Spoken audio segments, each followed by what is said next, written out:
bridge here. We just paid the toll, which was $6 for a vehicle or car. So,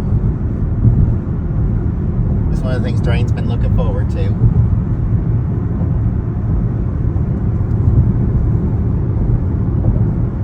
Because I was named after a song called Drain of Pontchartrain. So.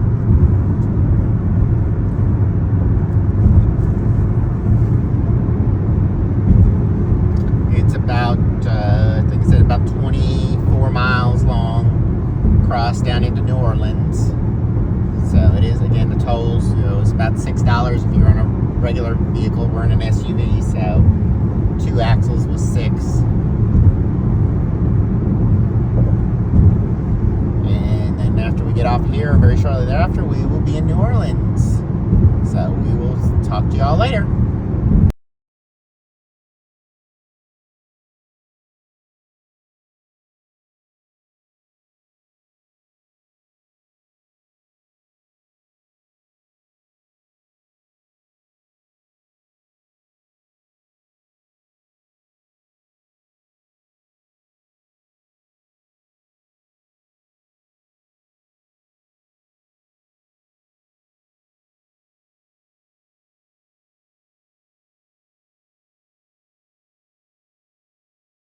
Okay, so we are going on taste bud tours, and this is our tour guide, Lindell.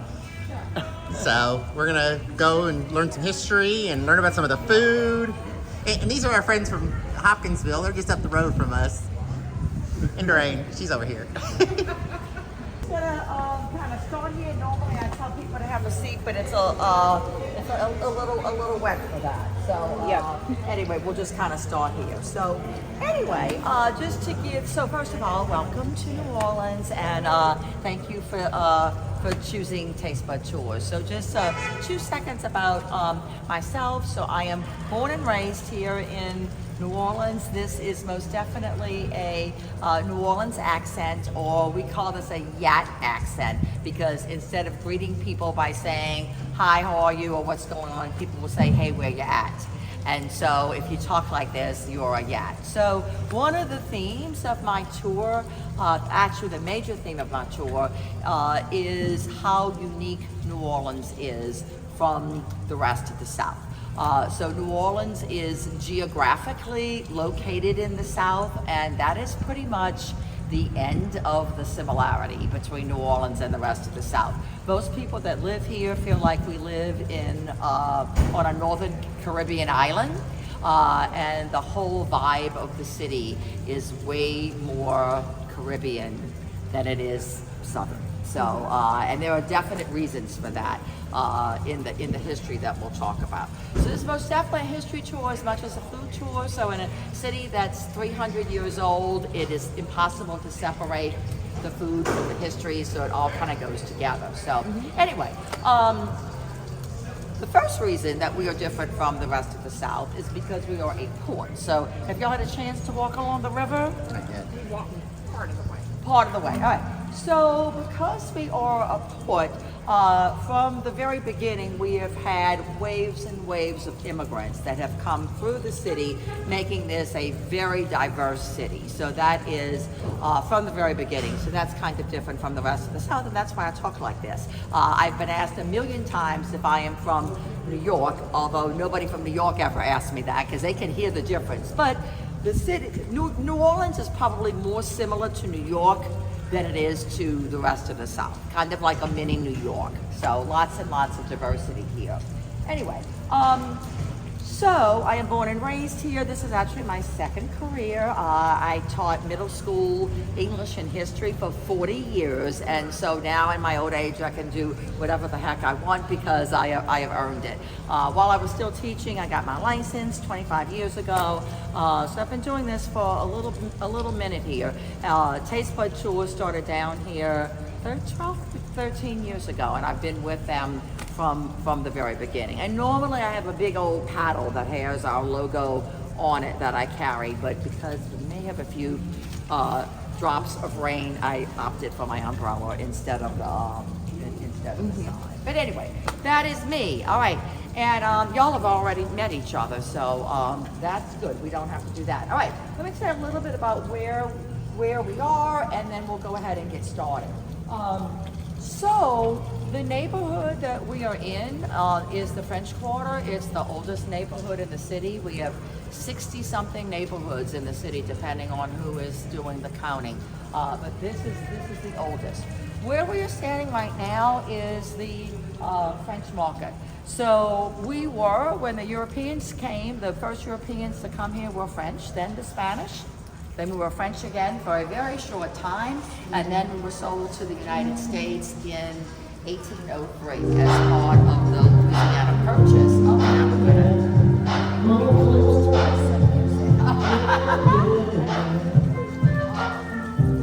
That's okay. But before the French, before the Europeans came here, this area was of course settled by Native American tribes, and this was a Native American marketplace because the indigenous people had figured out that this was the highest land in the city. And when the French came, they realized, oh, those guys must know what they're doing, and they established their marketplace here as well. So, of course, in the 1700s, there was no refrigeration. Somebody in your household had to go to the market every single day, and this is where it was at. So, because of the river being here. So, at any given day, there were hundreds of wooden stalls here selling anything and everything. Very busy, chaotic, probably not the cleanest, Department of Health coming through doing inspections here, but it was where all the action was every day. When the Spanish came, the Spanish were a little more organized than the French, and they kind of organized the stalls and eventually built the structure that you see behind you. So this building, or this type of building, goes down for 6 blocks. So all of this was the market area. Of course, today, no one needs to go to the market every single day, so this has all been converted to retail. But if you go all the way down to the very end, it is still an open air market, making it the oldest open air market in the United States.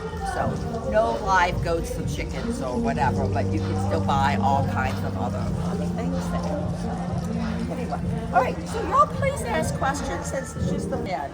This is on the other side of that levee is the Mississippi River, which is the whole reason why New Orleans is here. So please make sure before you leave that you walk, although you'll be seeing a little bit of it on your ship. So it'll take y'all about 7 hours or so to get downriver out into open water because we're about 100 miles from the mouth of the river. So you're going that way, okay, is downriver. Yeah, so the ship's got, we saw that it has to, because it comes in this way off there, and it's got to make its round to get turned around and everything. It was on its way back in. Yeah, if you saw it this morning, Glory would have been coming in because Glory's going out this afternoon. Way down here. They're getting ready to go to leave, though, Randy. You're saying it was going that way. No, it's going this way. All the big cruise ships, this is downriver. This is downriver. Yeah, I mean, the only thing that is going to be going upriver, because I work, besides doing this, I also work for a company called Road Scholar, which used to be called Elder Hostel. And so I spend a lot of time on riverboats, not cruise ships, but riverboats going upriver. So the riverboats are going that way, but the cruise ships are going that way. Right, unless you saw it coming in from the last group, it would have come this way, then it goes back that way. In and turned to go back out. Yeah. Yes. Because it'll... The picture you took, it's facing this way. Yeah, it'll set safe. You can see the same style of the building all the way. You also see the statue of the butcher right there, because of course the butcher was the most important person in this market. They used to have like, I don't think it was the top. But that is the most northern spot of Cajun country. Okay. So what, and this, from not being here, what is the difference between Cajun and Creole? Oh, that's a huge... Dangerous question. No, it's not a dangerous question. It is, we will sit talk about it. I just Okay. met somebody about a year ago from Lafayette who did her doctoral dissertation on that and wrote a book, this building right here.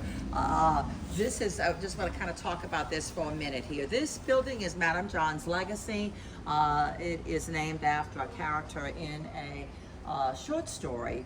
And this building was built in the late 1700s. So in order to understand the architecture of the quarter, you need to realize that we had two great fires here, one in 1788, one in 1794, that burned pretty much the whole French Quarter, everything that the French had built. The only building that's remaining from the French colonial period is the Ursuline Convent, which is not only the oldest building in New Orleans, but the oldest building in the entire Mississippi River Valley. And it's open for tours. Anyway, we call this neighborhood the French Quarter because the French were the first Europeans to settle here. But when the fires happened, the Spanish were in control, and they're the ones who rebuilt the city. So the architecture in the quarter is more Spanish than it is anything else. So if you remember when we left the French market, you saw all those arches. That's all very Spanish. At the same time, or around the same time, was the Haitian Revolution, and we had a huge influx of people from Haiti, doubling the population of the city. So you've got that Caribbean influence coming in here as well. So that's what you're seeing in the quarter today. But this building, which was built in between the fires, shows you what the French Quarter originally looked like when everything was made out of wood. When the fires happened, the Spanish were like, we are not making anything else, building anything else out of wood here, because fires were very common. There's no real fire department. When a fire occurred, they rang the bells of the church. All the men ran down to the river and started a bucket brigade to put out the fire, which was obviously very ineffective, which is why the whole city burned twice. So anyway, everything then had to be made out of brick. They had to have firewalls in between all of the buildings to keep the fires from jumping from one building to the other. So anyway, that's what the quarter looks like. So this is one of the oldest buildings in the quarter. It's part of the Louisiana State Museum system, undergoing lots of restoration right now. Back then, even though this was the highest land, we didn't have the levee system that we have today, and the river still overflowed twice, about 2 or 3 times during the spring. So nobody lived on the first floor. The premier etage, or the first floor, was actually the second floor. It was also very hot, not like it is today, and obviously no AC. And so to maximize the flow of air, there was no interior stairwells. You see the stairwell on the outside, or hallways where heat can get trapped. So you've got 3 rooms across the front that open up to 3 rooms across the back. So when you open all that up, that's your AC.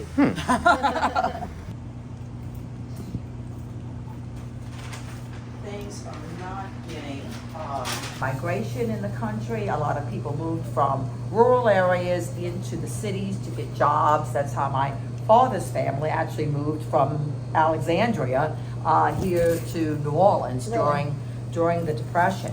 And there were 2 brothers, Benny and Clovis Martin, who came to New Orleans, and they got jobs as conductors on our streetcar line. So I don't know, well, y'all are only here a short amount of time, but our streetcar line that goes up St. Charles Avenue into the Garden District is the oldest passenger railway system in the country. First pulled by mules before it became electrified.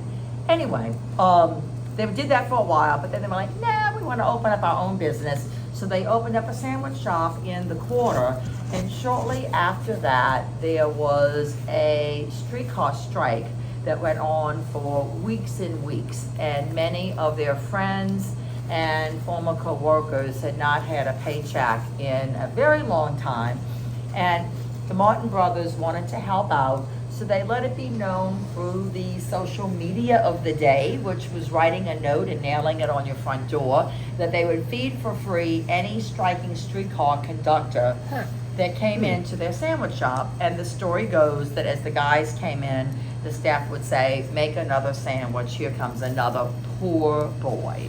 And it stuck. There was a lot of press associated with the restaurant, with the streetcar strike, and it was a poor boy. So back then, you get a roast beef poor boy, this big for 10 cents. So it was a very inexpensive sandwich. That would last you a while, probably. It would. It would feed a lot of people. Yeah, this doesn't really hold up very well because the bread either gets mushy or if there's nothing on it, it's going to be hard as a rock in 24 hours. But it definitely feeds a bunch of people. So anyway, we have hundreds of poor boy restaurants all over the city. We just had a couple of weeks ago a poor boy festival. When subways first came out, people here were scared to death that the subway was going to take over the pool boy, and they started a pool boy festival to preserve our tradition. So New Orleanians are very, very protective over our traditions and our culture, and didn't want that to go anywhere.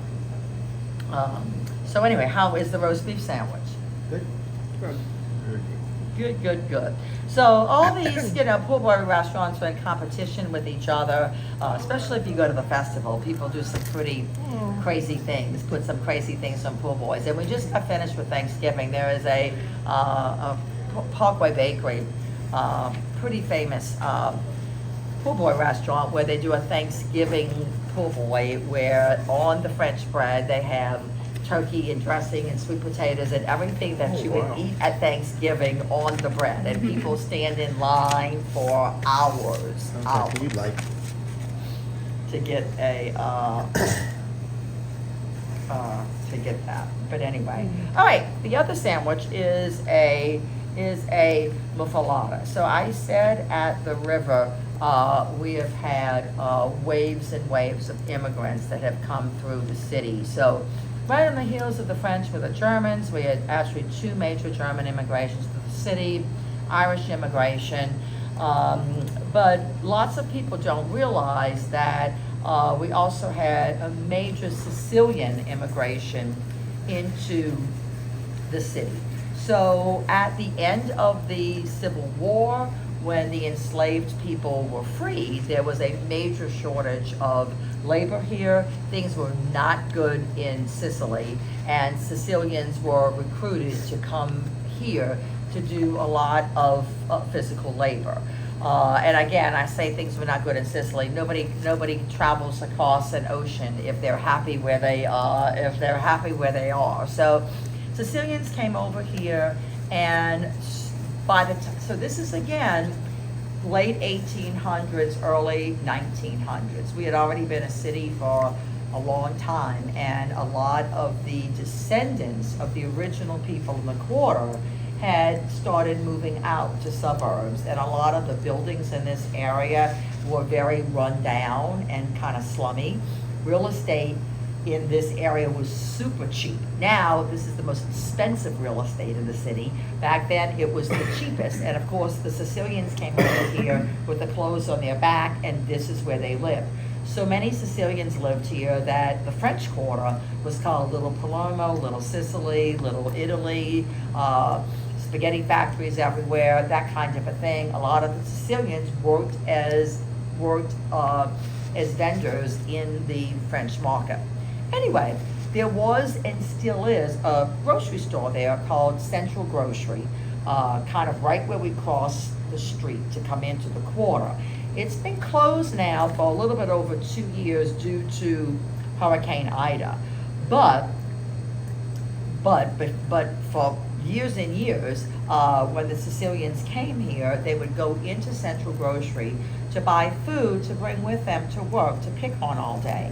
And they kind of ate in little bits. So they'd buy a little bread, a little meat, a little cheese, a little olive salad to bring with them to work. Well, that was like too many things. And so Salvatore Lupo had the brilliant idea of putting all the ingredients on a big loaf of bread, just so that it would be easier to transport. And the muffuletta was born. So y'all together ate a half of a sandwich. All right.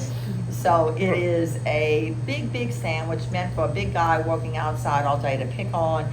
There's no mayo or anything on it that can spoil in the heat. All the moisture comes from the olive salad, and they would just pick on it all day long. So both sandwiches are very, very popular sandwiches in the city. You can get anywhere. So anyway, but obviously the poor boy has, you can have so many different kinds, only limited by your imagination, whereas the muffuletta is pretty set. The only difference is some people heat it up. This is heated up a little bit. Some people serve it at room temperature, which is how it was served originally. And it was olive salad, maybe a little bit differently, but basically it's the same. So I saw on a menu somewhere that somebody had a cheeseburger po' boy. oh yeah, you can. My husband and I just had English, and of course back then there was no freedom of religion, and so the rest of the South was English and primarily Protestant. A lot of Baptists, if you look at a map here, and New Orleans was French, and so by law, France was a Catholic country, and so this was a Catholic colony. So everybody that lived here, black, white, yellow, green, purple, free, enslaved, had to be baptized Catholic. So this is a little French Catholic spot in a English Protestant world. And so that history from the very beginning is very, very, very different from the rest of the South. It explains a whole lot about our history in so many ways. So anyway, so any questions about any of that? Y'all all good? All right, well, we are gonna go special than some of the other things because they're all handmade. Most of this stuff that you can see here is made out of plastic, unfortunately, and so can be, is mass produced. But this here, so they all know what a crew is. A crew is a group of people that put on the parades, and so a lot of the crews have specialty throws, and so these are coconuts. This is from Zulu, which is our oldest African American parade. We are probably the only state in the United States that has a law on its books saying that it is illegal to throw a coconut. And so if you are wondering where that law comes from, it is from this. So this has to definitely be handed to somebody so you don't totally knock them out here. Might knock some sense into them. We have a crew of muses, which is all female crew, and they collect old high heels, discarded high heels, and then spray them and glitter them and all of that, and that's handed to them as well. We have a crew of tucks, which started out as a college fraternity where the theme is basically bathroom humor, and so they decorate toilet plungers and hand them out to people. So all kinds of stuff going on there. So we are in the 900 block, so this is a little bit more quiet than the upriver, closer to Canal Street. And it's also the middle of the day. As the day goes on, it will get crazier and crazier.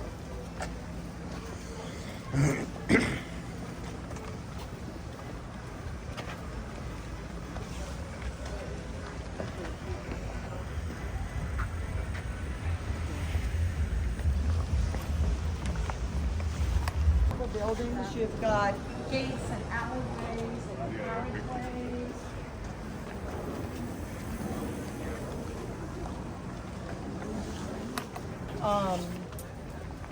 Colonial period really did not enter their homes from the streets. The streets were pretty gross. There was no indoor plumbing and horses, and so there are alleyways or carriageways in between almost every building, and people would go around and enter their homes through the courtyards in the back. So almost all of these buildings are way deeper than they look like from the street, and many of them have buildings in the back which are dependencies. types of architecture in the city. This is I don't know what exactly the date of this building here, but this is a Creole cottage. You can tell by the roof line, and so you've got 2 rooms across the front that open up to 2 rooms across the back. So it's just 4 rooms. Again, no hallways or anything in there. Back then, most of the kitchen would have been a separate building because of fires. So you can retain then Bourbon Street, my favorite street in the quarter, lots of antique stores and galleries, and a really nice street to stroll on. Now, Randy, you told us there was something on Royal Street. Do you remember what it was? What's that now? Christopher told us something about Royal Street, but I don't remember what he said. I'm going to talk about that a little bit later. That's named after Armstrong, but we'll talk about that a little bit later. But I just wanted y'all to see where it was. Down the front of it later on in the tour. But the gardens and the back of the cathedral, where a lot of dueling took place at one time, when that was the manly way to get yourself killed for no reason. So here there is Miss Doreen Ketchens. She is one of the best jazz clarinetists in the city, in my opinion. She doesn't play in any of the clubs. You can Google her with the symphony, but this is where she plays on the street.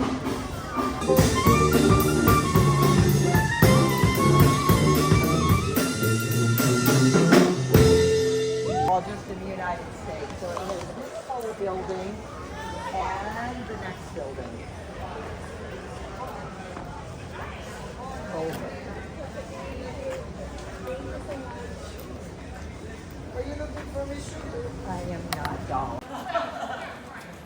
This is much closer to Canal, and so this is a much busier part of Bourbon Street than continuing to go downriver. Believe it or not, right where this four points by Sheridan is, was the French Opera House, which burned in the early 1900s. So this was the center of culture of the city. You can still kind of see how the curb is kind of cut in right there, where the carriages would come and the ladies would be able to get out. So we had one of the first operas that was ever performed in the city, 1796, Sylvain. So big opera tent. As far as I know, the largest courtyard in the city. So it goes all the way from Bourbon to Royal, which I was really going to cut through, but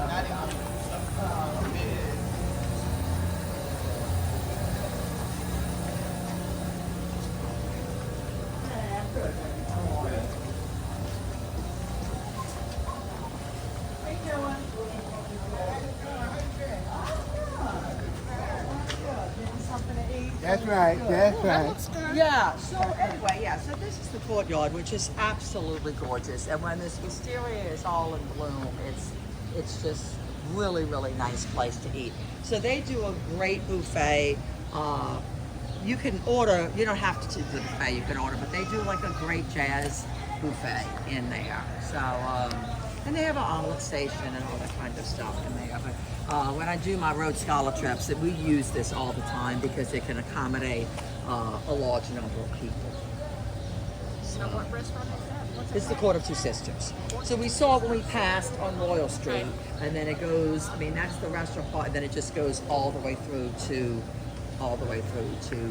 Bourbon Street. So you can either eat inside or out.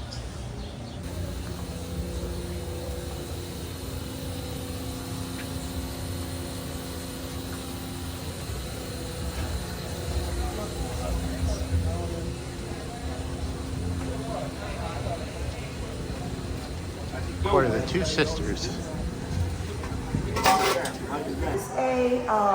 A reason why this restaurant is named cornet. So cornet, as you may know, is a type of thank you, love, is a type of a horn. And there is a story that goes along with that. So back at the turn of the century, not the century, or before that, there was a little boy who lived in not the best neighborhood in the city, an area that was called back of town. And he lived with a Jewish Lithuanian family, Oh, I didn't.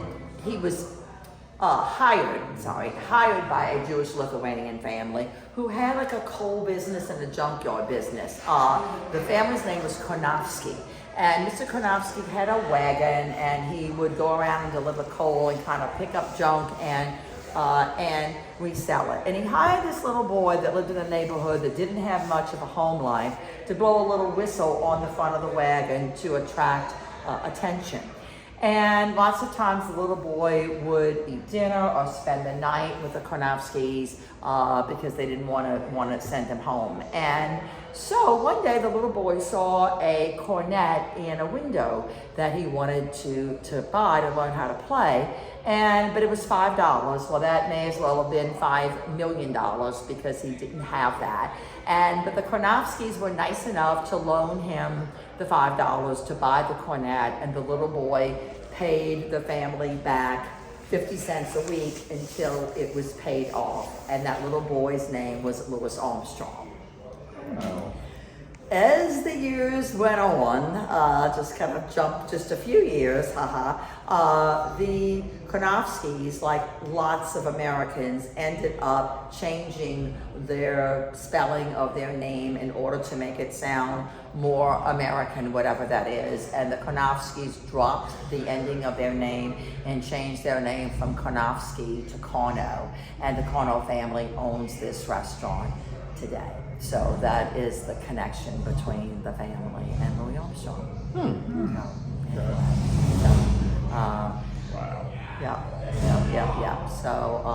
So the park that we saw was Armstrong Park. Yes. Right.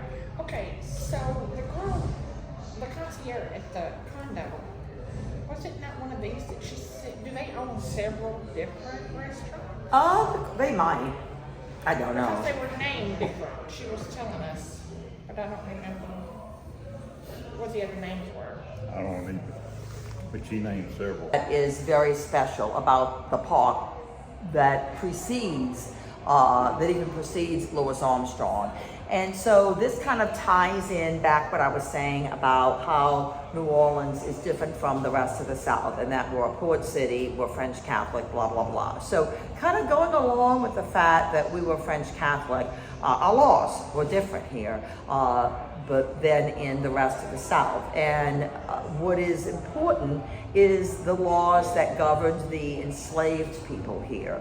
So that whole document was called the Code Noir, or the Black Code, and you can pull it up on the internet, big old long legal document. But there's a couple of things that are important, that stand out, that make New Orleans, again, different from the rest of the South.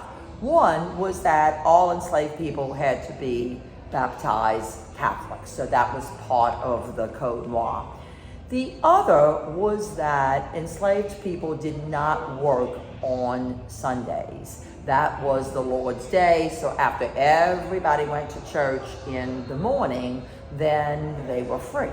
And the custom was for enslaved people to gather at Congo Square, which is a part of Armstrong Park. And we have firsthand accounts of people witnessing the gathering there. And it says that you would have 300-400 enslaved people unsupervised. That's really the key word, which did not happen anywhere else in the South. It was like a big African marketplace where there was a lot of food and a lot of music going on. So any jazz historian will tell you that the origin of jazz, and really all American music, begins in Congo Square. So it is considered to be sacred ground. There was a lot of African drumming. A lot of African drumming that went on there, which was forbidden in other plantation and agricultural settings. Yeah, I'm going to pass this on to you there. Because it could be oh, you're bringing me one? Yeah. I'll eat one then. Okay. Thank you, baby. Thank you. Thank you. I just need a, fork? Yes, please. Thank you.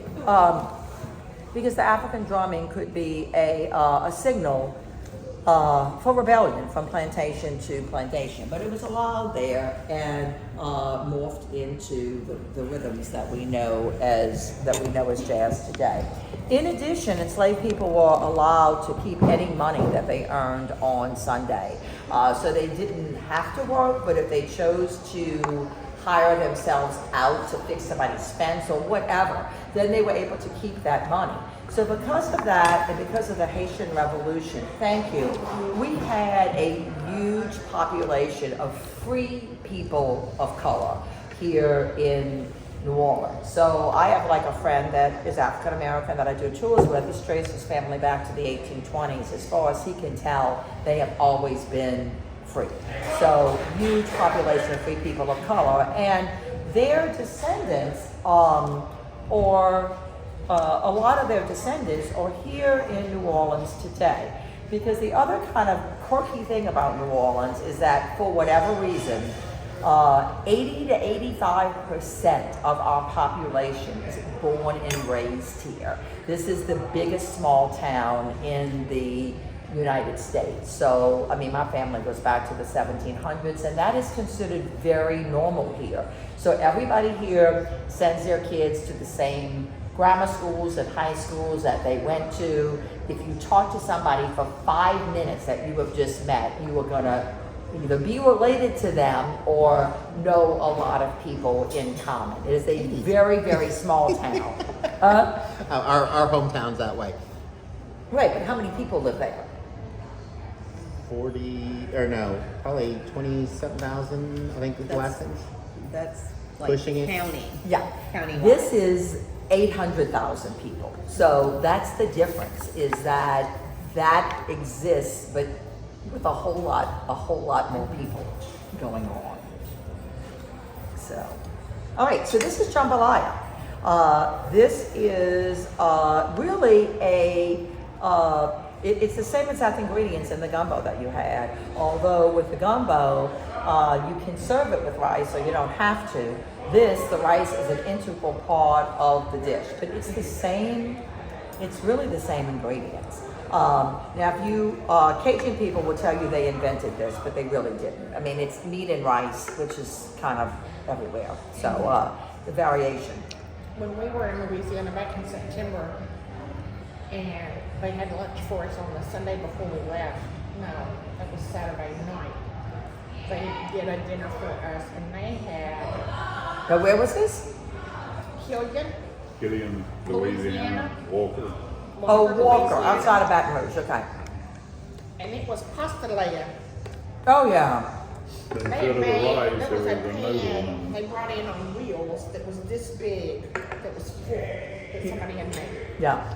They've done that, I guess, in the last 20 years. You know, people that live here that have been eating the same food forever and ever, everybody's trying to kind of shake it up a little bit. So it's the same ingredients, but they put pasta instead of rice. Instead of the rice, Yeah, yep. yeah. But it's good, and it feeds a lot of people.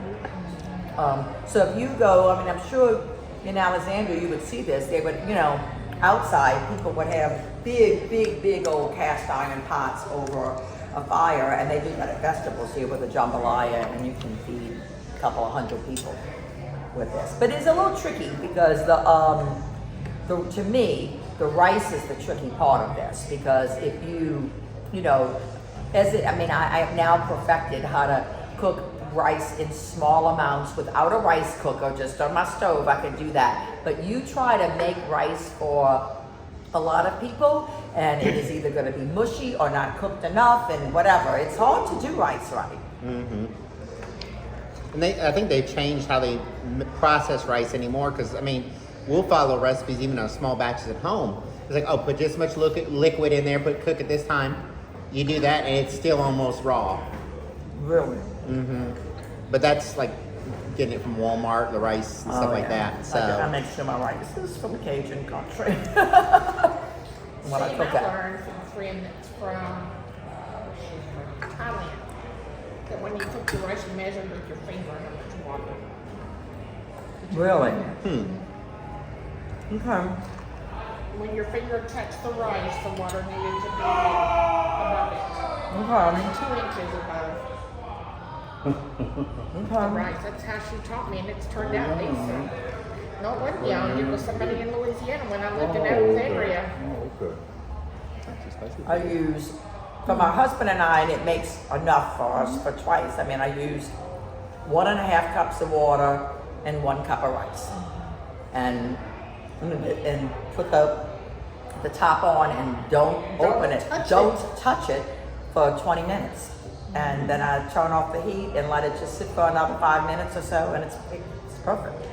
It's easy now that I've figured it out, but you can't be peeking at it.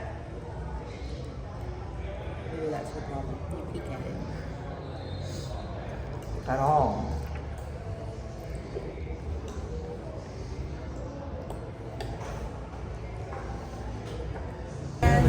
The lady that, well, she passed away, but her son has it now. It's really, the Jaffe family is really kind of responsible for resurrecting jazz because it had kind of, between rock and roll and all kinds of other things, had kind of, was almost on the verge of dying out. So this place has a lot to do with resurrecting that.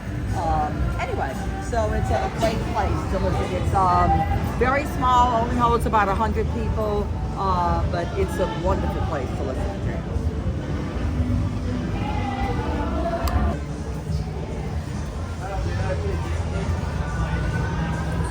Musicians and theater people and artists, and so you see the plaque there. This is where Tennessee Williams, one of Tennessee Williams' residences.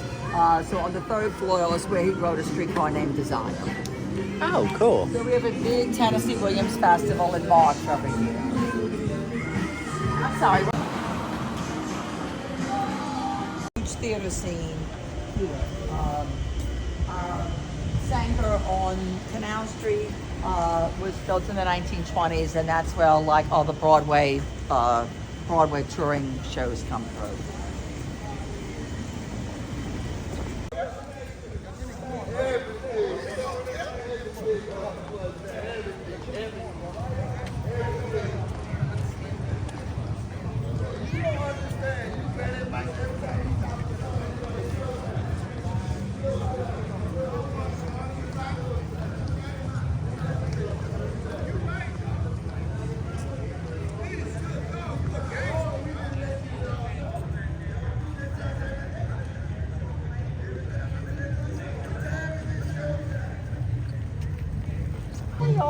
This is the heart and soul of the city of New Orleans. This is was the Place Dame. This was the original public square of the city. So we kind of made like a big circle back to where y'all first met me, which is kind of catty corner over there.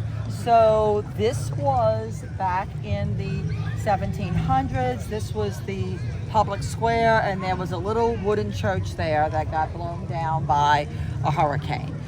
This is St. Louis Cathedral now. It is built on the slab of the original church. It is the oldest continually operating cathedral in the country. So it is absolutely beautiful on the inside there. This was renamed Jackson Square after the Battle of New Orleans, which is the last battle of the War of 1812. So that is what it is called now. But lots of history. I could stand here for 2 hours just talking about everything in this area here. When you see something coming from the Superdome or whatever, and it's like live from New Orleans, this is what you are seeing here. The buildings on either side of the cathedral are identical. The one on the right is the presbytere. It's built to house the priests of the church. Today it's the Louisiana State Museum and houses an interactive Mardi Gras exhibit and also our exhibit on Katrina, which was the hurricane in 05 that almost wiped us out. The Cabildo over here was the Spanish governing, Cabildo means Spanish governing body, so that is where the Spanish governed the city. But more importantly, after that, it was where all the documents were signed for the Louisiana Purchase, which doubled the size of the country, and the room and the table and everything is laid out exactly as it was for the signing of those documents. So this is a straight up history museum and very, very, very well done. So this is kind of the center of the city. You can see the big Christmas tree there, and in a couple of Sundays from now, everybody will gather here with candles and sing Christmas carols and all that kind of stuff. So kind of where everything is. That on the far side of the Christmas tree earlier. Oh, okay, up there on Jackson Artillery. Yeah. It's a great view to take pictures from here. The apartments on either side, we think, are either the first or one of the first apartment buildings for rent in the country. These are the Pentalba apartments.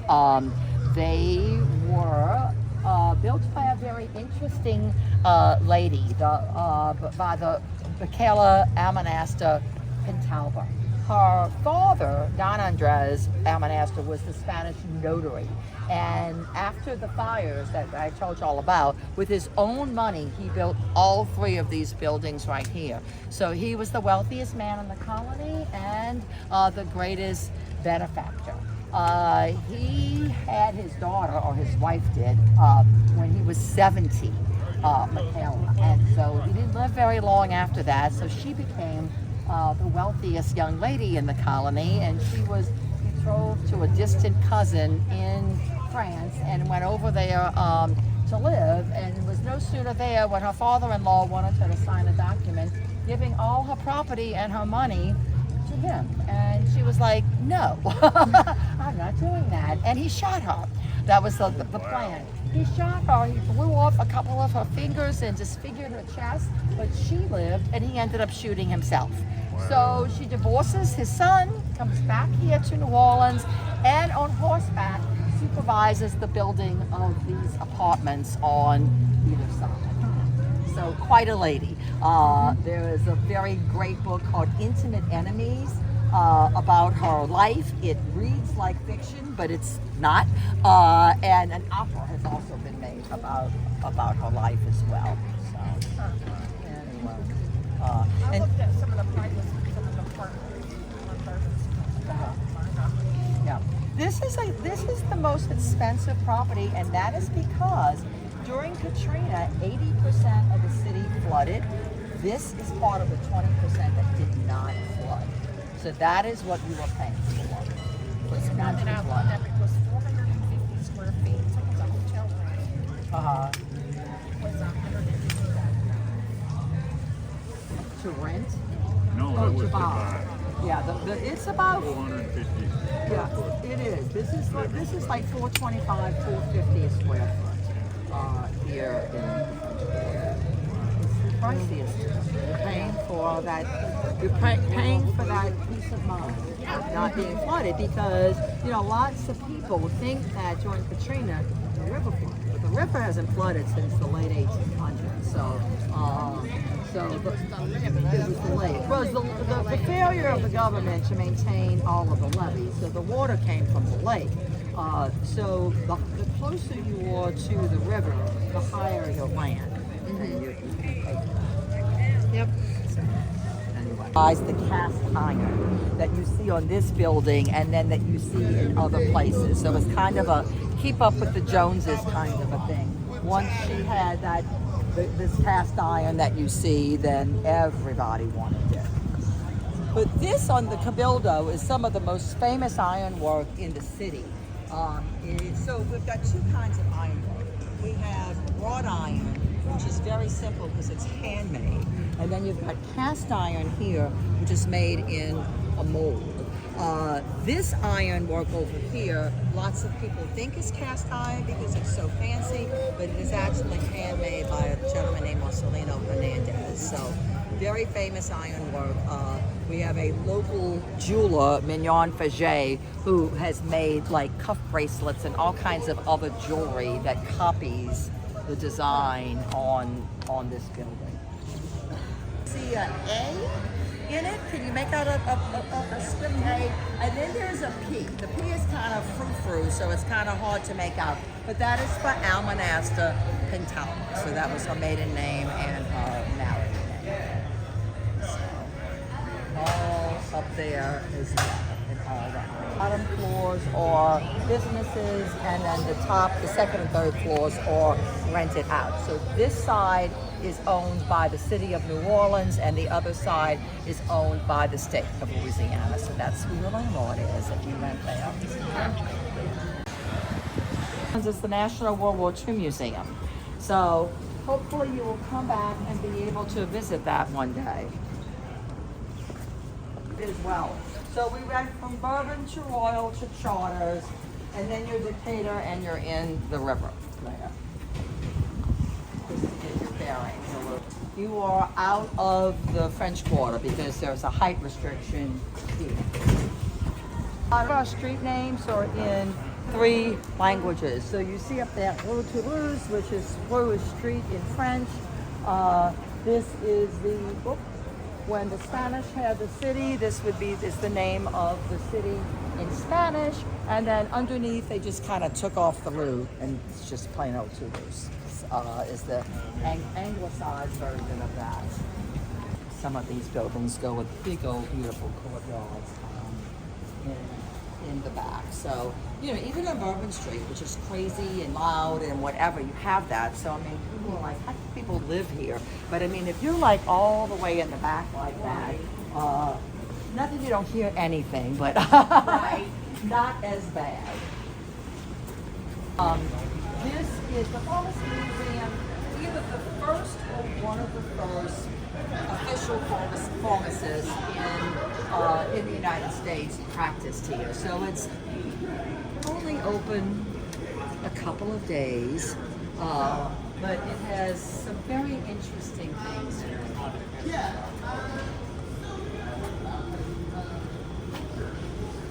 Landmark. So this is the Napoleon House, so named because the mayor of the city at the time, Mayor Truffaut, owned this building. Napoleon Bonaparte was in exile, and there was a plan hatched to rescue Napoleon from exile. Fortunately or unfortunately, Napoleon died before they could actually bring him over here, but it has been called the Napoleon House ever since. So this is owned by the Brennan family as well, which is one of our leading restaurateurs in the city. The cute little restaurants and the Louisiana Supreme Court. It was built in the early 1900s, and in order to build it, the entire block of historic buildings, like we're standing behind or in front of, was knocked down. By that point, the quarter had become, that was when I was telling you the Sicilians moved in. The quarter was very slummy. Everything was very inexpensive then, and so they knocked down this whole block, and the wrecking ball was coming for the rest of the quarter. They were like, we're just going to knock it all down and start all over again. Thank goodness a group of people got together in the quarter and were like, oh no, we can't let this happen. And they formed the Vieux Carré Commission. So this is a store, but Vieux Carré just means old square or old section. And it's another name for the French Quarter. And they formed the Vieux Carré Commission, and by the 1930s, it had gone through the legislature, and the Vieux Carré began governing everything that the outside air touches. So if you want to even paint the outside of your building, it has to be approved by the Vieux Carré Commission. So it's one of the oldest preservation societies in the country. If you go uptown into the Garden District, where y'all went on your tour, where the Americans settled, that's all governed by the HDLC, the Historic District Landmarks Commission. So if you're in the city, you can't nobody is knocking anything down or doing any of that kind of stuff without going through a lot of red tape. Sounds like a giant HOA. It is. Almost no new construction in the city. So we're very compact. We're swished between the Mississippi River and the lake. It takes 20 minutes to get from the river to the lake, and that is, you have now gone across the entire city of New Orleans. So it is very compact. So the average amount of time it takes to get anywhere in the city is 10 minutes. So if you're in your car more than that, people are complaining about how far it is to drive. My youngest daughter moved out to Destrehan, which is 25-minute drive, and we were all like, Emily, why'd you move so far away? It's gonna take us so long to get there, you know, that. So that is considered to be way out to do that. All right. Prudo from Opelousas that introduced Cajun food into the city. This was his restaurant here, K. Paul's. His wife was named Kay. So the restaurant was K. Paul's. He had died probably maybe 10 years ago, and he, even before that, he wasn't cooking, but his restaurant was still operating. So this was the first big restaurant to close during COVID, and it still has not reopened. But you see the Vieux Carré Commission permit here to do work in the douche, like in between dishes, courses, rather than a dessert. But no almonds here in the New World, in this area, and so they looked around and lots and lots of pecan trees, and so the Creole substituted pecans for the almonds, and there you go. I think pecans have a lot more flavor than almonds do anyway. And so I don't know, in Kentucky, y'all don't have pralines, huh? Oh, yes. Huh? Yeah, we do. We do, all right. Usually they're bourbon based. Okay. Bourbon, oh, okay, but that's a different thing. Oh, now the bourbon balls are very strong. Yeah, we have bourbon balls, we have rum balls, but that's a separate kind of candy.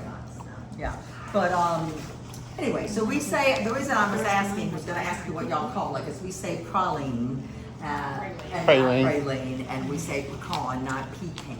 So, there you go. All right, good. Speak for yourself. But you're not originally from Kentucky. Oh, there you go. There you go. Germany. He was born in Germany, so Uh, he doesn't count. Like, yeah, there you go. I do too. Yeah. 1, 2, 3. I can count. There you go. Alrighty. So anyway, like Ann said, if you want to buy anything here, but I know y'all are going on your cruise tomorrow. But anyway, all right. So this maybe is when you come back. Yep, well that's true. I like the Cajun guard dogs back here. Yard dogs. Yep. And so y'all, this was the end of the tour. So just want to thank y'all so much for coming to New Orleans and picking Taste Bud Tour. So y'all have been So we checked into our hotel. We're at the Crown Astor. Nice hotel. We'll do a quick tour of the room here. So the bathroom here. Nice sized, very clean.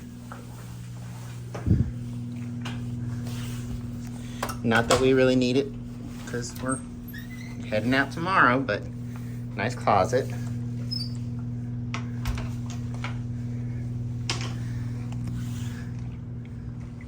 TV, just like most hotels, end table desk. We did do king size bed. Kind of like the fact that they give you earplugs. The best part of the room, though, we just found was the view of the French Quarter. So as you can see, we're up on the 12th floor, so it is quite a view.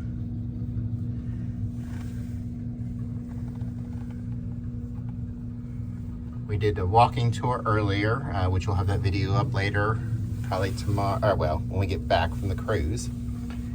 So that's our hotel room at the Crown Astor, room 1243.